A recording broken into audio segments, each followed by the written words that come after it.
Hi అండి.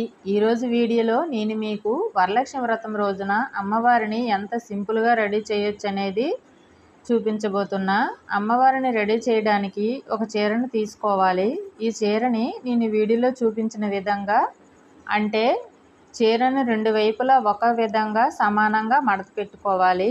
ఆ తర్వాత నేను చూపిస్తున్న విధంగా ఫోల్డింగ్ అనేది చేసుకోవాలండి. ఫోల్డింగ్ చేసేటప్పుడు క్లిప్స్ కూడా పెట్టుకోవాలి, ఎందుకంటే కుర్చీలు అనేవి జారిపోతాయి అన్నమాట. ఇలా తయారు చేసినాక ఈ చీరని పక్కన పెట్టుకోవాలి.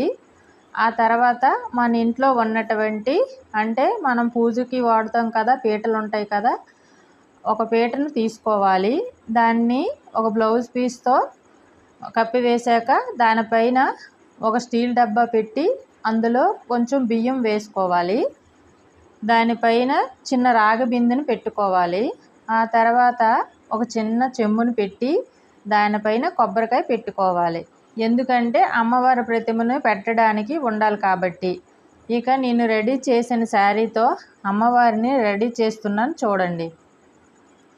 అలాగే మీ దగ్గర ఉన్నటువంటి నగలతో అలంకరించండి. అతి ముఖ్యమైనది ఏంటి అంటే వడ్డానం పెట్టాలి, ఎందుకంటే వడ్డానం చాలా ఇంపార్టెంట్ అండి. వరలక్ష్మి వ్రతం రోజు మాత్రం ఎట్టి పరిస్థితుల్లోనూ కూడా ఏవి పాత వస్తువులను వాడవద్దు.